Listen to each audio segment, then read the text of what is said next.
Before we begin, 2 messages. Here's a riddle. How do you build native cross-platform mobile applications quickly without having to rewrite code and hire consultants at a huge cost? Titanium from Appcelerator. Called the easy button for mobile application development, it allows you to focus more on what's important, getting product out the door. Join the more than 1.5 million active developers who have created over 13,000 apps at www.appcelerator.com. When my company needed to develop a key mobile product, one that I was counting on as a new source of revenue, I knew exactly who to turn to. Macadamian. They delivered on time with incredible attention to detail, and I was able to get product into customers' hands faster than I ever thought possible. I've personally known them for 10 years, and they do make great products even better. Check them out at www.macadamian.com.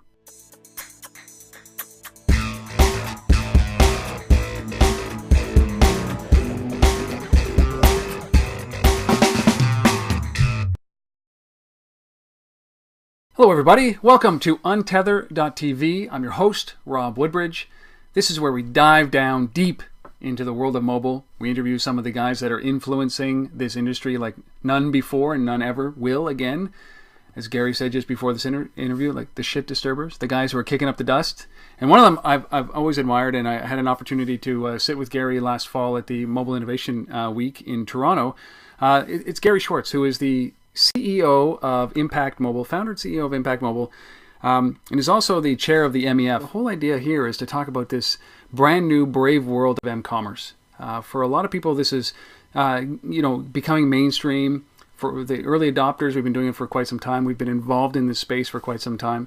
But now it's I think the rigorous work that needs to be done around m-commerce, and I'm hoping that we can extract some stuff out of you, that the things that you're working on with the MEF and the things that you're seeing as the CEO of Impact Mobile. So Gary, thanks for coming on and doing this with me. Thank you for letting me tune in. Well, let's start with Impact. For those people who don't know, the company's been around since 2002. So you've been involved in the mobile space really since the mobile space was the mobile space. The dawn of time. Yes, it's the dawn of time. Long time. You've got the scars. So what does Impact do? Yeah, well, Impact Mobile is a mobile technology company. We've been in the space in North America since really mobile became a vehicle for brands and retailers and services to use to reach subscribers on the other end of the carriers. And around 2002 was when all the carriers sort of got together and started playing nice in the sandbox, and enabling brands to use that channel as ubiquitous pipe to reach their shoppers, right? So you needed guys who were essentially glorified plumbers to come in and connect the carriers and to route that traffic and then put services on top. So what Impact Mobile is a technology plumber. We connect to the carriers. We route the connectivity for brands and retailers and service providers. And we also, over the last few years, have built platform of that pipe to facilitate certain things in the market, everything from promotional platforms to subscription platforms to CRM platforms to couponing and ticketing platforms. So we're either a dumb pipe or a smart pipe, and that's our business. And we work right across North America and globally in some cases, depending on who our clients are.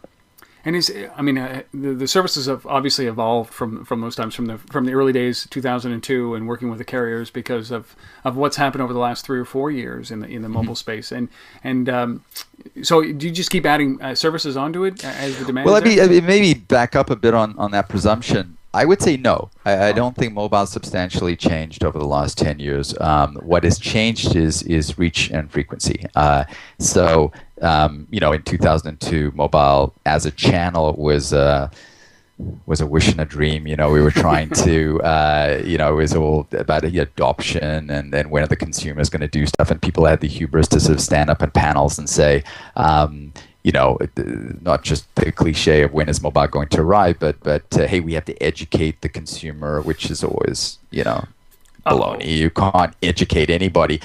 Consumers are far ahead of us. We, the humble, guys in the industry, are just trying to follow their lead. And what's happened over the last 10 years is they've they've shown us which technologies are going to be adopted, and we have scurried behind them trying to work out how to intercept their use of the phone to service our brands and retailers. So really, I don't know if mobile as a channel has substantially changed.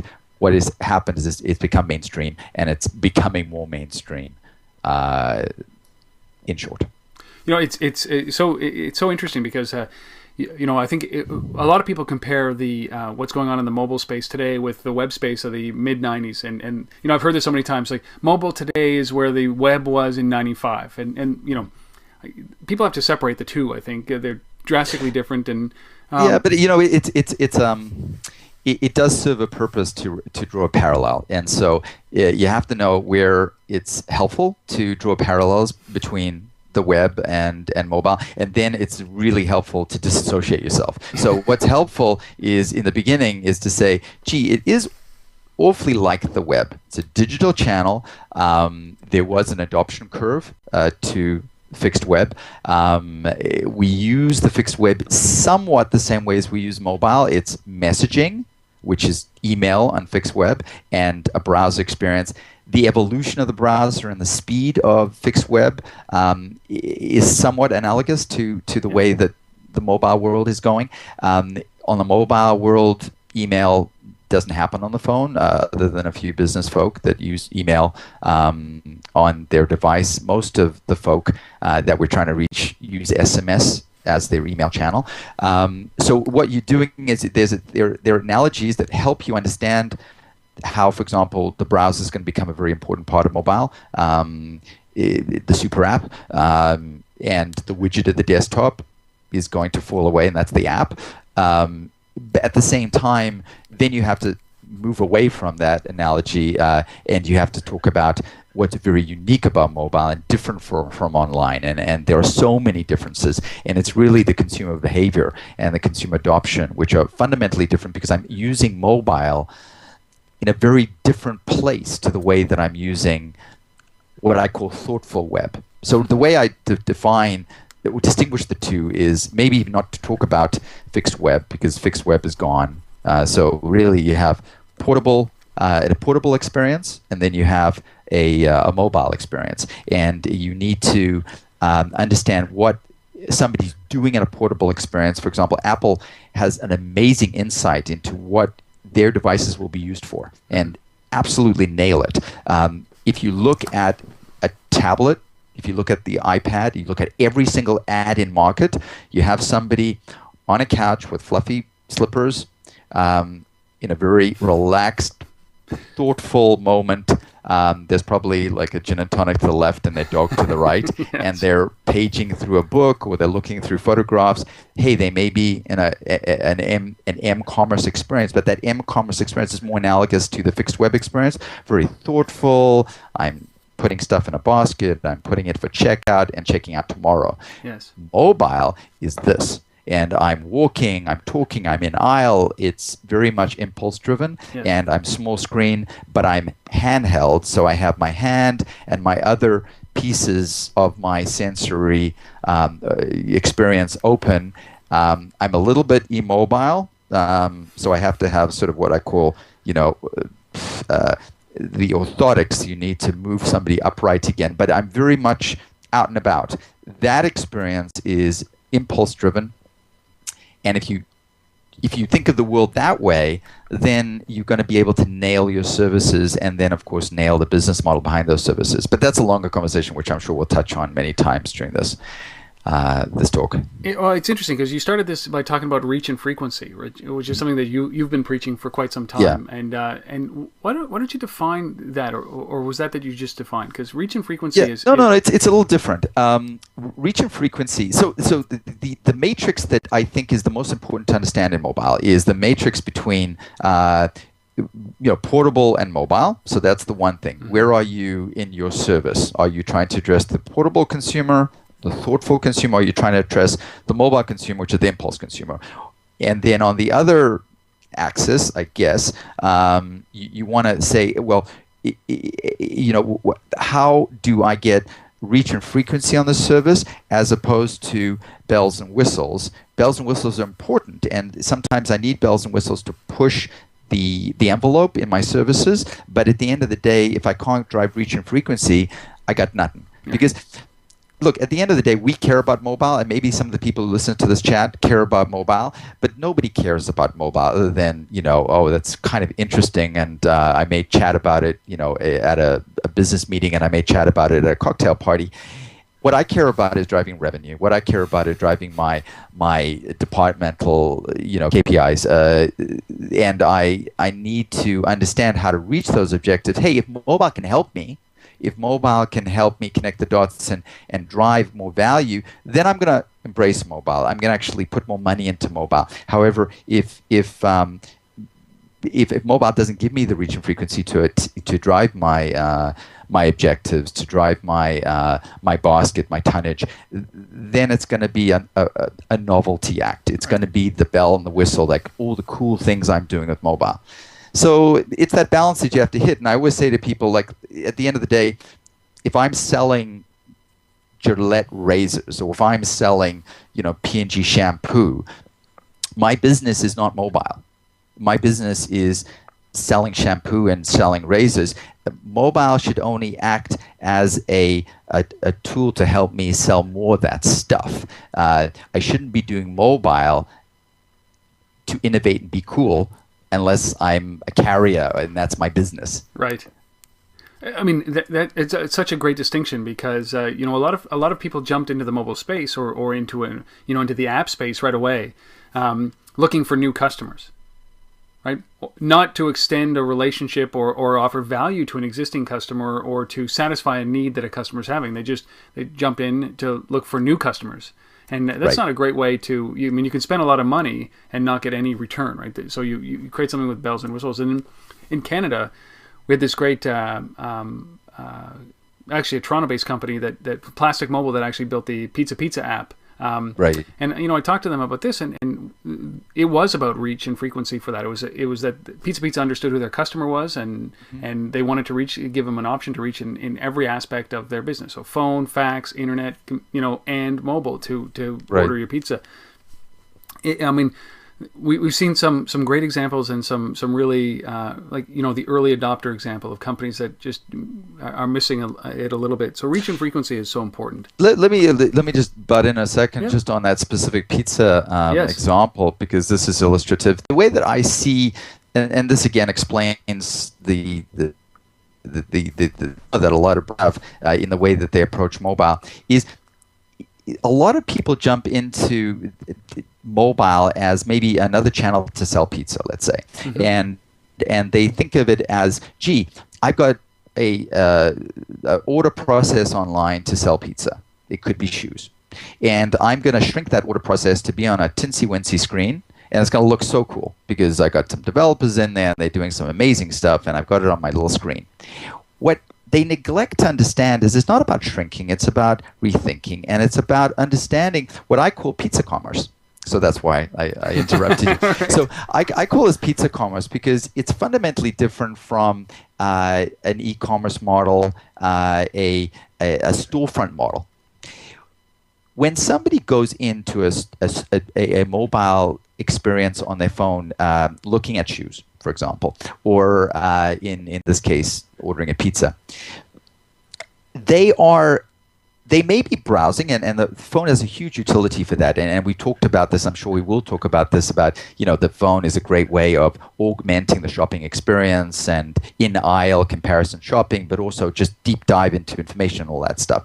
But if I'm thinking of the phone as an actual way of driving commerce, I'm going in there, I'm picking an item, I'm putting it in the checkout basket, and I'm paying on my phone, I'm getting it shipped to my home. Yep.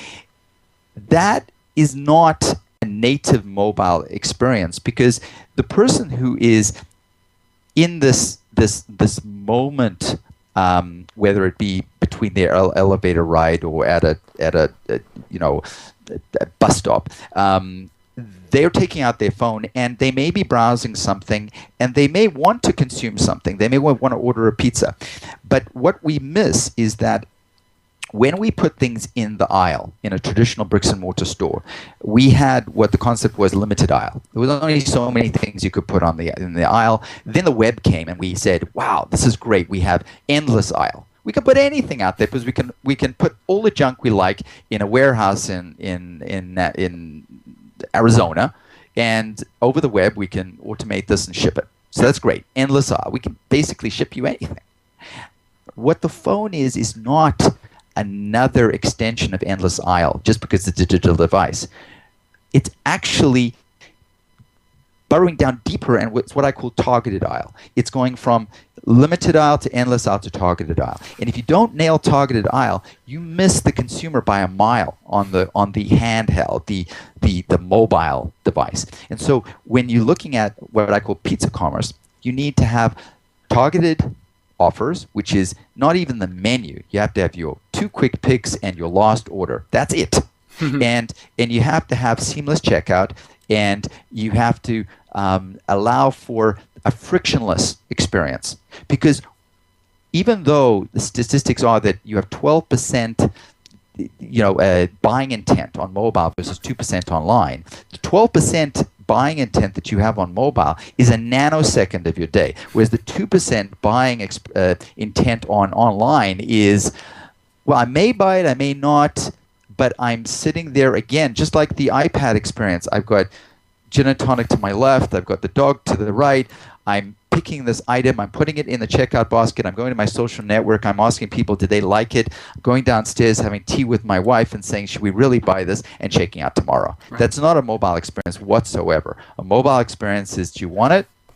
Buy it. Yeah. So it's if you don't follow the consumer and follow consumer behavior, and you fixated on the heuristics of the phone, and you fixated on the ergonomics and what the phone can do and can't do, you miss the whole idea of driving the ROI and your KPIs in that fixating on the phone as another channel. You miss the boat.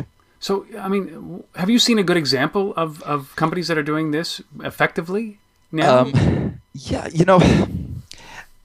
the way that before I answer that, the way that I see effective use of mobile, and going back to reach and frequency, are using 2 buckets.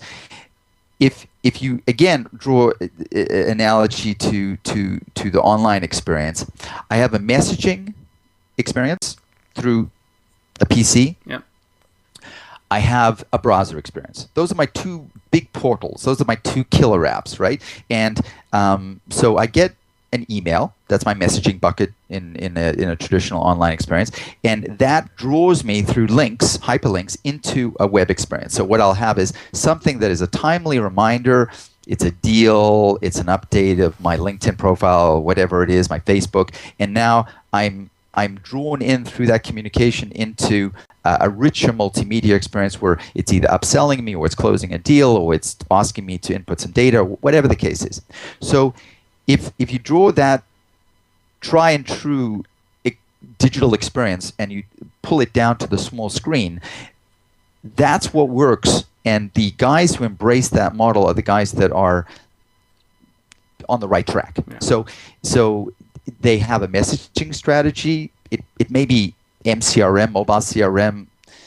It could be glorified list management. I don't really care. It's an engagement and a relationship, a two-way relationship to somebody's phone. The only way of having a two-way relationship with their phone is to have a relationship with their phone number, and the only channel to have a relationship with the phone number is MMS or SMS. Right. So that's otherwise two-way twittering maybe, but that's not how twittering is used. One-way alerts through in-app alerts or Facebook alerts, but the only two-way channel that's locked to the phone as a sort of tattoo is the phone number, which is SMS. So that's the one channel. And the other one is the ubiquitous, what I call super app, which is your mobile web. If you use those two, you're future-proof. And the companies that are using that well are companies like Coca-Cola, for example, Estee Lauder. The list goes on, but the ones that haven't used mobile as, wow, this is cool because I can do a hell of a lot on the phone. I'm going to do it.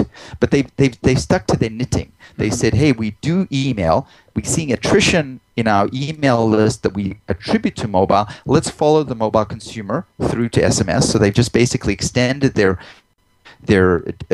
direct marketing strategy to the mobile device, and then they've gone into a mobile web experience. That doesn't mean that you can't integrate to Facebook, that you can't integrate with activation through QR codes, that you can't then republish to Facebook, and you can republish to Twitter. But if you don't have a relationship to the phone number, you're sort of a donut. In your mobile strategy, but a donut, and you got lots of icing, but no center that you can build on. I've never used that analogy before. You got to write that one down. It's okay. We've got it recorded now. We've been talking a lot about this around this topic because m-commerce is something that is so nascent right now, but it's going to be so significant for those exact reasons. And a great example is that what you can gather from a phone, from the usage of a phone. I always think about this when I'm driving in my car and I've stopped and I'm trying to find a Starbucks, or I'm trying to find something that's close by and I'm supposed to meet somebody. Right. Everything should be in context to that, which is when I'm in the car, it knows that I'm in motion. I'm looking at it through a mobile device. I'm not browsing. I'm actually hunting. So when I type in Starbucks and it pulls up the location that's closest to me, it should just dive down and give me the phone number or a map or something to that extent, because it should intuitively know everything about not only my schedule but the fact that I'm late and I'm looking for a Starbucks. Correct. So don't give me the full site, which is what I think is amazing, right? And this is probably lost on a lot of people, because if you go to some of the big guys like Best Buy or Future Shop and you pull up their mobile version of their website, they're not in tune to what you're talking about. Right. Well, I printed this out, and I'm sure that you can do a better job, putting it on the screen for the folk. But this is the what you didn't learn in anthropology class, right? Yes. You got the great ape, and then a Homo neanderthalis, and then you got what I call the great shopper here. Yeah. And what they don't understand, I think, is that you've got this evolution of the shopper, which eventually sort of ends up in upright folk that buy a lot of stuff, put in their basket, and check out. We've done that for a long time, and we've done it well. What the problem is that we know that we need a mobile phone in the equation. So we need to heighten the shopping experience, and that's what we're going through now. The problem is that we're cutting. The consumer's bending over because they're nose to phone, and they're cutting out the store. And that's what the quandary that we're going through. And then, of course, with the portable device, it's not mobile at all. So let's just take that out of the equation. But this, essentially, if you want to drive a good strategy, you need to get this guy upright again. You need to give him the tools, but make him a shopper again. So I call that data or sensory orthotics. So when you're talking about making it a seamless extension of this experience, that's it. Really, what you want to do is to make sure that the shopper, at moment of truth, right, at that first moment of truth, the good old P&G FEMOT, when they're about to make a decision, that you're interrupting path to purchase with the right tools, so that you're not getting them distracted.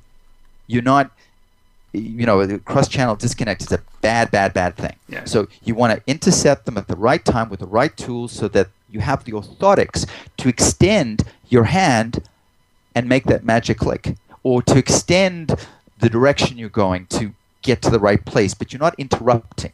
And so it's all about, again, no shrink. It's about rethinking the way that you're giving data and sensory ability to this consumer to get them to continue on their trajectory into your store to ka-ching, right? Right. And that's somewhat philosophical, but it really gets the essence of what you need to be looking at when you build a mobile strategy. And it's not about taking all this cool stuff that I'm doing here and putting it over here. It's about saying, okay, I have a mobile consumer. They're in the car. They're walking down the street. I want them to buy more coffee. Okay, now, what are the tools at my disposal to interrupt path to purchase, and what are the things that are going to delight, right? We talk about that a lot in sales, right? Delight your consumer, delight your client, right? You have to delight them. You can't surprise them. You can't creep them out. You can't bug them. You want to enhance their experience. So as long as you have that at the back of your head when you're designing these things, you'll be more effective and you'll drive more tonnage. So, I mean, it's a really great point, Gary.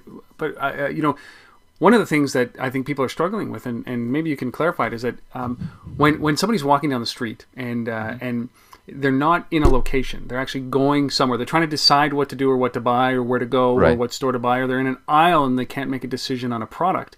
Right. I mean, what is that seamless transition? Because you don't want them to be in the store, in line, about to buy, them check in and get a discount. It seems ridiculous, right? You're trying to drive them in. So, I mean, where does that handoff begin, and how do you close that loop? Yeah, well, this is the conversation goes beyond mobile, right? This is something that brands and retailers that keeps brands and retailers up, every night, is intercepting part the purchase and shopper marketing, and where should we spend our money to get them to reach for our product more effectively, right? And so the way to look at this is there are existing retail touch points that predate mobile, right? You have all these retail touch points, and what's happened with new technologies, it's made these touch points more fluid and less isolated. So online catalog, bricks and mortar, all these things now are seamless to the consumer. They're not necessarily seamless to the brand or the retailer because they potentially different, a different P&I, different departments. They don't talk to one another. But for the consumer, I see the billboard, I see the product, I'll check it out on my phone. Sounds good. Tonight I'm going to check in on the online store. I'm going to see the product, drop by on my way to work. I'm going to try it on, feel good, and then I may decide to buy it online again. Right. Who knows? And that, what mobile does so effectively as a horizontal, as opposed to another vertical, is it helps you create less a cross-channel disconnect, and it allows you to be more fluid with that consumer that's already fluid, and allows you to follow them and close the deal. Because if you don't follow them, and if you don't allow a mechanism to be more fluid across those retail touch points, what's going to happen is they're going to go off on one of those touch points and go into a competitor. So they'll go from the Best Buy type store that they're using as a showcase for the product, and a touch and feel experience, and then buy it, or usually see an aisle that they'll go and buy it with a competitor. The thing is that Best Buy is actually a good example of somebody who's embracing technology and trying to follow that consumer fluidly, give them the tools in store, and also allow the blue shirts to have the same tools that the consumers have. Because what you want to do is just take the friction out of the equation. You don't want to go to a blue shirt and say, I need help with TV, and that they have less access to data on this television than the actual consumer has. I mean, that's a bad situation to be in. So what you want to do is to look. It's obviously these technologies are disruptive. We all understand that there's a lot of angst going on, but there are opportunities. And I think that if you embrace this as a way of establishing a relationship with a bricks and mortar customer, to show that you have a good customer service, that you can take them for a walk to the web, that you can give them comparison shopping tools, that's all going to allow for this fluidity between the channels, and it's going to drive more basket, more tonnage for you. And that's a quandary everybody's going through, because it's a shop-centric economy. It's a shopper-centric economy. It's not a shop-centric economy anymore. And so the shop has to work out how to follow their consumer more effectively. That's a great point. I mean, all of that is that we watch Best Buy and a lot of companies, even big chains. Who'd have thought that Borders could go out of business so quickly? This stuff is very disruptive, but they're advertising for the products, on behalf of the products, on behalf of the brands, and then the consumers walking into the stores, hugging the product, scanning it with a barcode scanner, finding a better price, and walking out the door. So all that advertisement, all those dollars spent, and Best Buy is embracing this, and what they're doing is ultimately they're allowing you to comparison shop and matching deals on the spot and trying to get engaged with this because they realize this is happening inside of their stores. But the point that you brought up, which is very interesting, is that how is there an erosion happening here in that middle layer of brands? Because if it is a shopper-centric system that we've got here, right? There's never been so much consumer power. Right? Mm-hmm. We have consumer power now. We can decide what we ultimately want to pay for a product, except for maybe natural resources. Gas and gold seem to, there's no way we can discount that. But we have so much power. So what happens to those middle tier brands that are now? Are they in flux? Is it going to be like high-end brands and then Joe from Loblaws kind of thing? What's going on there? Right. Well, it depends. I mean, when we're talking about, there's so many different brands, right? I mean, it's so many different brands that we could talk about. We could talk about baked beans on one side, and then you can talk about high-end Bravia TVs on the other, and then the middle ground. Every one of those has its idiosyncrasies from a shopper marketing perspective and mobile. I'm not going to be comparing shopping on baked beans, right? Right. But I'm going to be potentially comparing shopping on high-end electronics. T-shirts, it's more affinity and convenience. I think the way that you need to see things is there's a matrix, and you need to understand, again, your shopper, how they perceive your store or how they perceive your product, and then you need to intercept them based on what they're doing. So are they browsing or are they buying, right? You need to understand what your shopper's doing, because if they're browsing, you need to give them the tools to again, for this cross-channel disconnect stuff, if they're shopping, you need to be able to close the deal. So you need to understand what they're doing, their modality. You also you need to understand if they want to be shop-directed or if they want to be self-directed. Because as you say, in this new economy, I have the tools to be very self-directed, right? And you definitely don't. If somebody's self-directed, you don't want to come up to them and dictate the way that they interact with your store. But at the same time, if they want to be helped, you want to be there for them. It's a quandary that we've never really gone through before historically, but there's the shops evolved. I mean, we've gone from a store on the prairie with Sears to the catalog, then the catalog to the store where it was very self-directed, then to self-serve stores. The evolution of the store is one of continually battling engagement with the consumer and giving them the right tools to buy things at the right time and not pissing them off and giving them the Walmarts as opposed to the traditional stores, and then we've continually reinvented ourselves. Shopping, look, when I spoke to Brett Bonner, who's works with Kroger's, he says that shopping is entertainment, and you can't take the entertainment out of shopping very easily. Yes, you can make it more effective. You can potentially allow people to buy certain product at a better price. But we all know that the average shopper goes out shopping because it's as much part of their entertainment and social life as going to the theater and other, pieces of their day. Now, I grant to you, most people don't go shopping for baked beans as a highlight of their day, but you'll be surprised how important the outing to the mall is, and the social connectivity that comes out of that. You can't totally eliminate bricks and mortar from the shopping experience.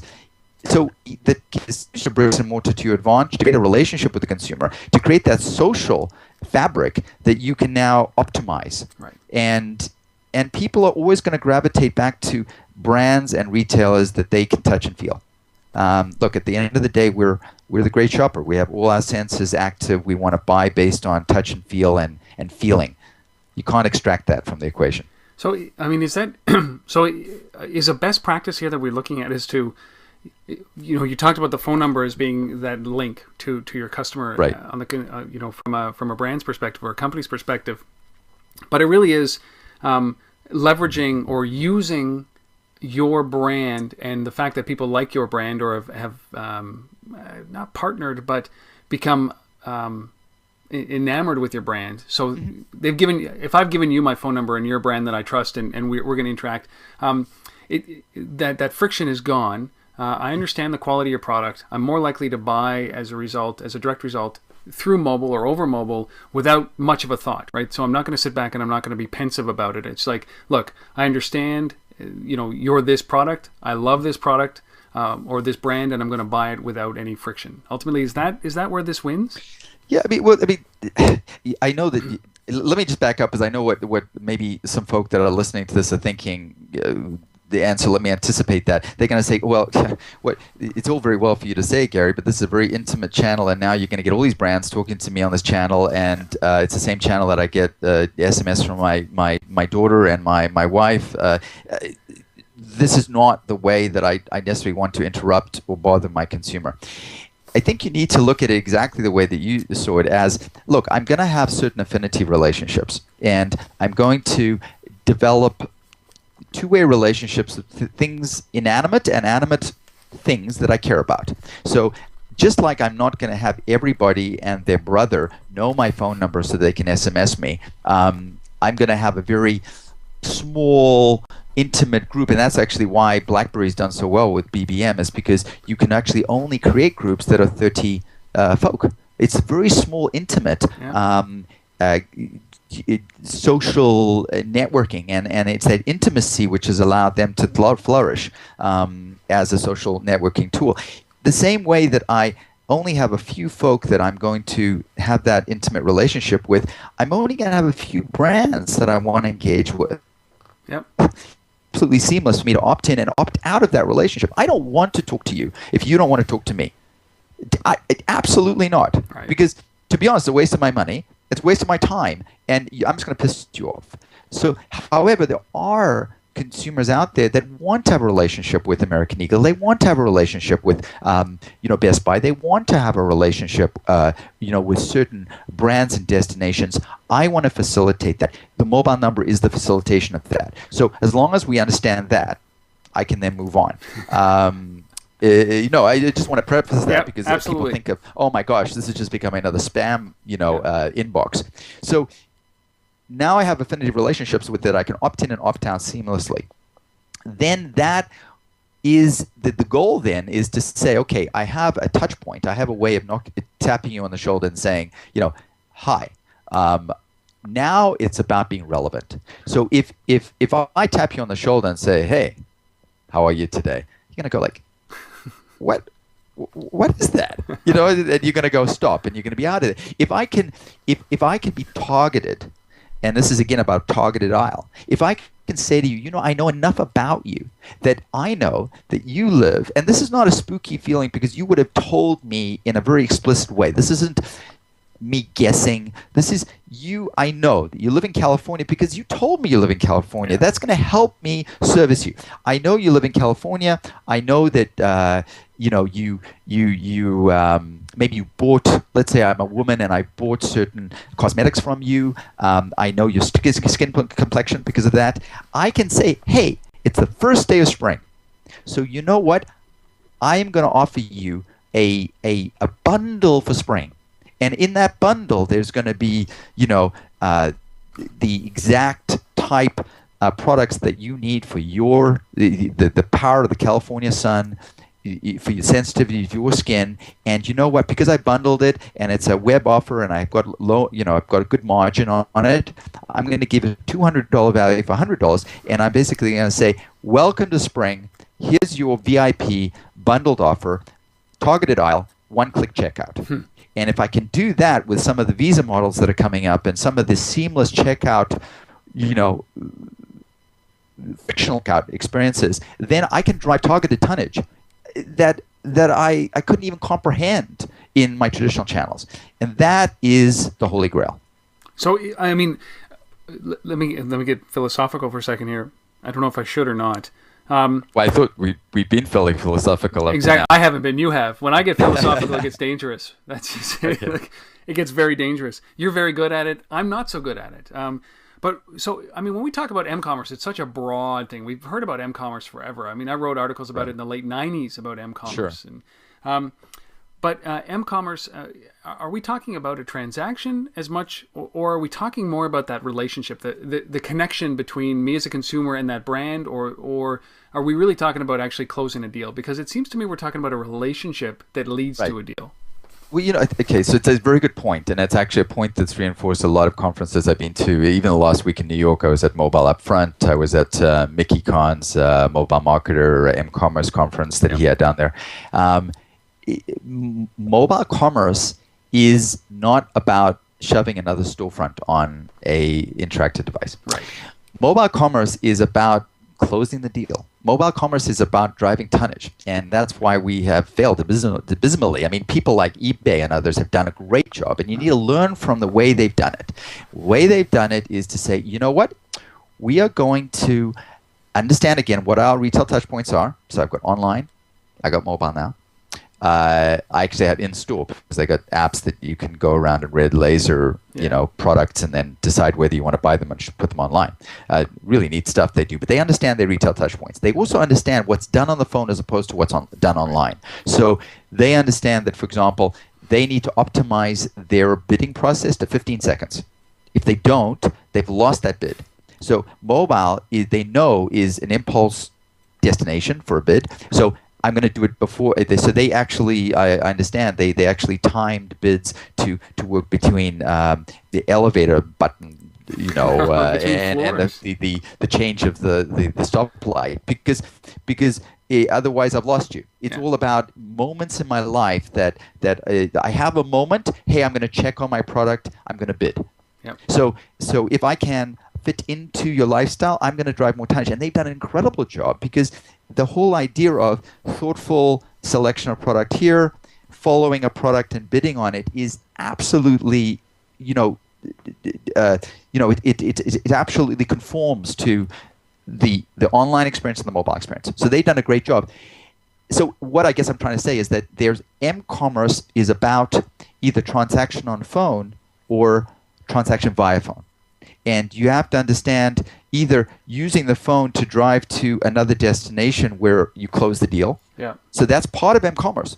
Couponing and things that drive engagement from online to store and using the mobile device as a bridge in between. That's mobile commerce as far as I'm concerned. If I am facilitating an ultimate ka-ching, I am m-commerce, because I'm an essential pillar or a piece of that process.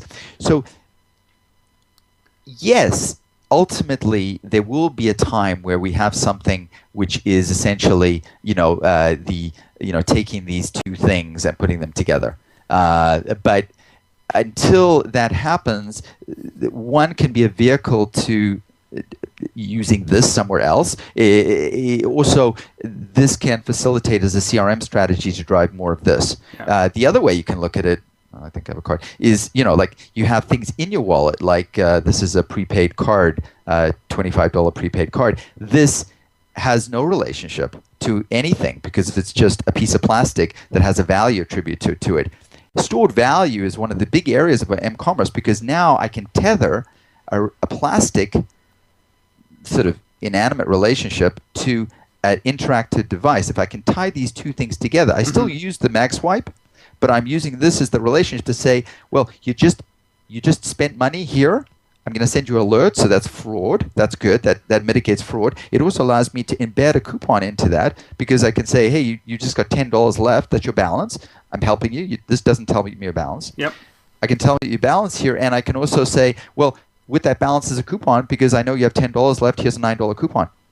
And I know where you're buying. So I can, these are things that are non-invasive. This is just helping the process for the consumers opted in. That is commerce. Yeah. And so but of course, we can talk specifically about what most people think about as m-commerce as the payment side, and that's an interesting discussion to have. I think mobile payment, as in using this as a wallet to check out, is a long discussion, and we can go into that. But the point to take away is that you could do a whole pile that enables you to drive transaction using the phone from a non-payment perspective. Right. And I think that there is that line now that we're seeing, which is there's an enabler, which is the payment aspect, and then there's a commerce, which is the, as you said, driving tonnage, and it's a really interesting balance because it has to be frictionless on both sides, right? There has to be frictionless commerce and there has to be frictionless payment. So the technologies that are coming out of the payment side are enablers. Like somebody did a test. It's no faster to bump your phone, an NFC phone, against a pad versus swiping on a credit card machine, right? There's no benefit there other than you don't have to swipe. Because right now we're not signing any credit cards anymore because there's so much great fraud detection available now that the credit card companies have implemented. So that's not a benefit. I mean, that's not even any more frictionless than what we're doing today. But it's enabling that. Like I love the term that you use, which is a mall or a store of one. Because ultimately, I want to get in and out and get it done. And if I have a limited attention, I want to buy what I want to buy, and I want to be in the right mind frame, in the right context to buy what I want to buy, and I don't want to have to get into any complications. I mean, the thing is that it's absolutely on mark. Is who cares? Other than a few mobile junkies, whether it's a mobile payment or not. The retailer cares that they can sell more stuff and pay less to the credit card companies, pay less on PCI compliance, which costs them an arm and a leg. That's what they care about. They don't care about mobile. Mobile is a intellectual discussion that they'll have, but it's not necessarily something that's going to be driving their day-to-day concerns about again, reaching, getting their bonus at the end of the year. Right. So what we need to absolutely say is, how is this new technology actually benefiting the retail? Because until it does, you're not going to get people investing in retrofitting their stores for near-field communication, which is an incredibly expensive exercise that, by the way, nobody's volunteering to pay for. So the retailer has to see the ROI. Okay, so they have to retrofit their stores. They have to retrain their staff. Guess what? There's probably more risk involved, and so they're going to have to be paying the credit card companies more for those transactions. Yes, ultimately, just as it was in the 60s with the plastic card and Max White checkout, ultimately drove basket because, again, it took friction out of the checkout. But there's a huge, as T.S. Eliot says, that between the idea and the reality falls this big black shadow, and I don't know if he said big, but he said falls a shadow. But the point is that we need to get our heads out of the sand and say, okay, we love all this stuff, but how do we get the value chain motivated to adopt it?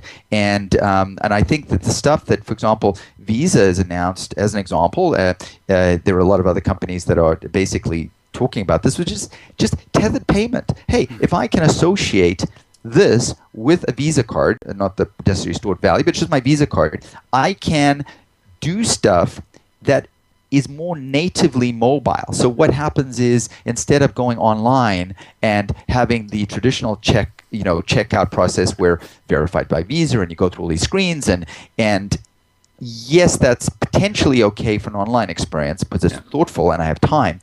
Mobile, I don't. So I need to have one-click checkout. I need to optimize the fluidity of checkout. Otherwise, I'm just going to abandon that shopping cart.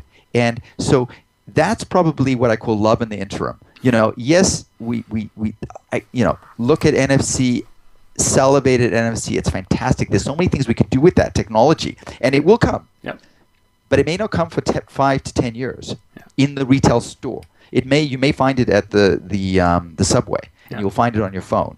but not necessarily in checkout in mainstream retail America. So I think what we need to do is just work out what technologies we can use now. Again, reach and frequency to drive what our goals, and then look at the bells and whistles because they're fun, and listen to idiots like me talk about the bells and whistles, but don't drop everything and embrace bells and whistles until you have your install base in place. And when that happens, we'll all be happier, and there'll be more fluidity, and there are lots of more things that you can do with NFC than you can do with tethered payment. But tethered payment is here and can be embraced now. That's such an important part, is that I mean, I've heard this year, and I think we'll put a stop to the NFC talk after this, but I've heard this year that this is the year of NFC. And I say, look, we're mid-May. I haven't seen a phone in North America except for the Nexus S that carries it. I've heard a lot of announcements. Right. And I haven't seen anybody move to put NFC readers or fobs or anything like that inside of a store in any capacity anywhere except for, I think, Seattle. Right. Well, but the NFC, before we sort of discount it, you have to understand that it's just like there's a tipping point involved in all these technologies, and it's not that. So on one side, they're trying to establish standards and all of that, and the technology is actually pretty much there. Yep. The challenge is the business model, and who owns the wallet, and there's so many folk in the value chain, and the U.S. is so fragmented on the banking side, and retail is so antiquated. I mean, basically, you have this glorified abacus called POS with glorified calculator. I mean, there's a lot of mainstream retail is run on DOS still. Yeah. Now you're asking them to take so you've got all these stakeholders. Nobody's willing to pay. So there's a tipping point, just as we saw in video stores where VCRs were on the shelf, and then suddenly the next day you got DVDs. Now you have Blu-rays entering the store. That transition in technology is based on install-based and reach and frequency, right? And so there's a tipping point where it will happen. Yeah. It's not your job it may be our job, but it's not the job of a retailer or a brand to second guess that, because they're not going to benefit by being hamsters in this process. And they are going to benefit by using mobile in its nascent but powerful ability to reach the consumer, engage the consumer, and move them fluidly across places that you never could before. Connect dots that weren't connected before. That's the beauty of mobile today. Then, as soon as you have that relationship, bam, NFC arrives. I can seamlessly move the consumer to those touch points. It's just an enabler. Yeah. So don't fixate on the technology. It's what's going to connect the dots for you today. NFC maybe tomorrow. I love it, Gary. There's so much more we could talk about. I mean, we're 50 minutes into this thing, and all I want to do is spend the afternoon with you going through this. But there is just one piece, is that with any technology, and I think we'll finish off on this, is that unfortunately, there's always one piece. There was a tipping point when it came to a comfort level on the web. I mean, you remember the early days of e-commerce, where people say, I'm never going to put my credit card onto the website. I'm never going to do online banking because I just don't trust it. And then all of a sudden now it's maybe not for the majority of web users, but for a good number, we don't even think about that anymore. We're doing more online banking. We're buying more stuff through e-commerce. Right. eBay is a multi-billion-dollar company. Amazon's a multi-billion-dollar company because of this. So there was a tipping point, and I think it had a lot to do with when credit card companies came in to protect, and e-commerce companies came in to protect. Right. What are those impediments now for the mobile space? Is that right? We talked about creepy, and there's also security concerns. Right. Yeah. Well, it absolutely. And so the way that I see this is that real or perceived. The mobile phone is a very, very intimate device. Why? Because I have the photographs of my kids on that phone. I have SMSs that I don't want people reading. This is a very intimate communication device. It's my sensory orthotic, right? Yeah. So if that's the case, then if I tether these two together, and yes, I have photographs of my kids here, but if I tie it together with this, those photographs are in my contact list. They can reach them. There's a perception that by tying these two things together, potentially the Chinese wall can evaporate, and somehow or other, my worlds are going to collide and it's going to blow up. And so privacy and security are paramount to the mobile consumer. Right. And so there's a very sort of, there's a hyped concern, and the whole Starbucks, brouhaha about somebody taking, the QR code that was in the Foundry app and the Starbucks app and taking it and fraudulently using it is absolutely bogus when you think about it, because they could have left their wallet on the counter and somebody could have taken their Starbucks card out just as well as they left their phone on the counter and somebody took a picture of the QR code and fraudulently used it as another picture to drive redemption.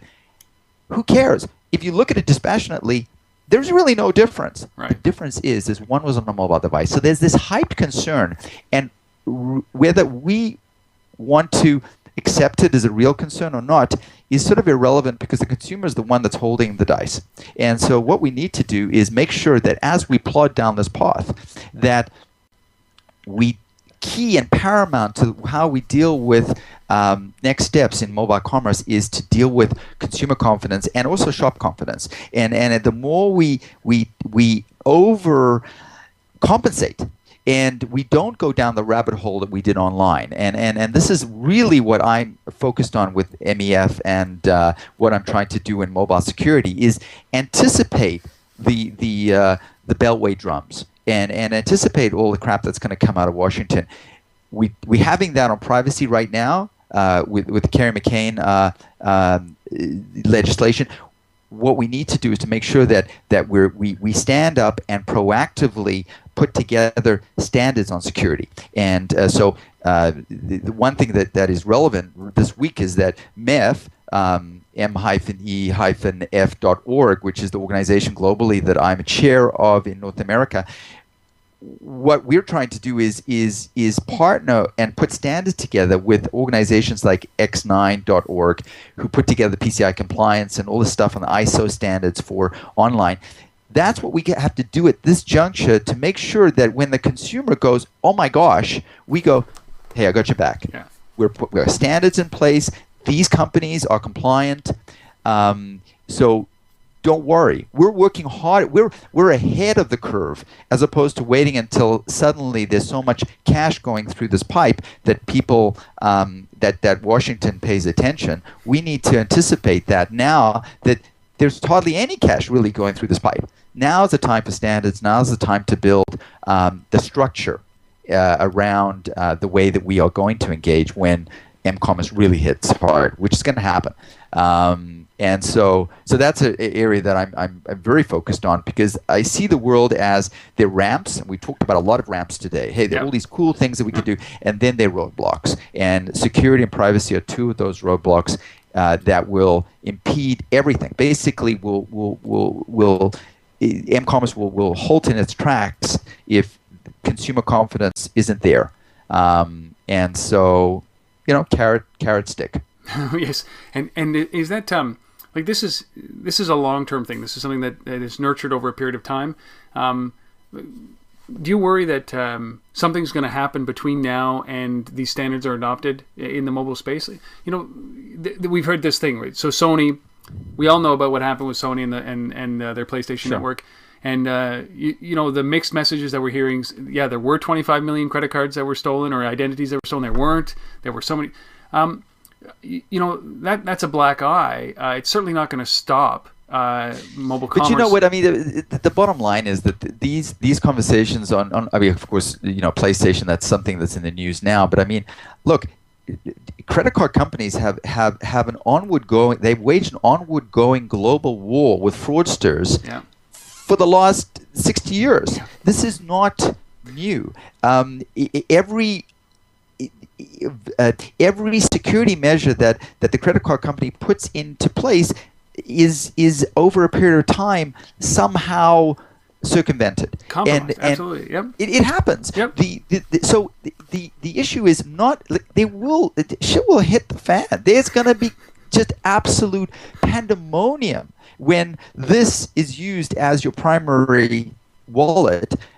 Absolutely, fraudsters will be abundant. There's going to be absolute chaos. However, the more structure we can put around this, the better off we're going to be when we need to tackle those issues. So it's not that, look, I can't paint a rosy picture because history will repeat itself. But the more we anticipate what will be happening on the phone, the more likely we are to succeed and build more revenue on this channel. So, yeah, it's exciting. It's good. Look, Gary, I think I covered half of what I wanted to cover with you. I'll be back. We definitely got to get you back on because it's so fascinating to hear this perspective around from the trenches around m-commerce and the definition of m-commerce and some of the best practices and the way people use it and aren't using it and should be using it. But so I love this.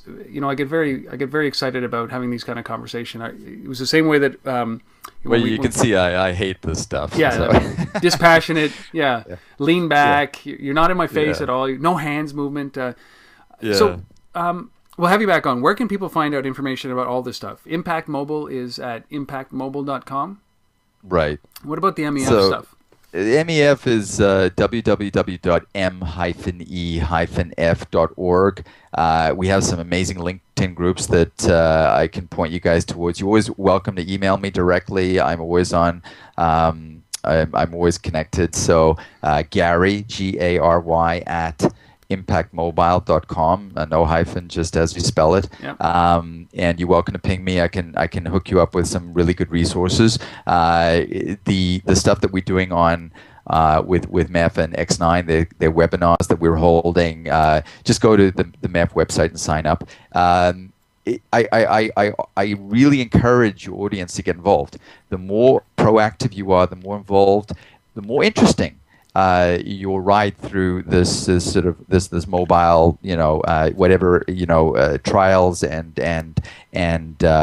adventures that you're about to embark on in the mobile landscape. It's better if you're proactive. You become involved with organizations because we're going to steer you in the right direction.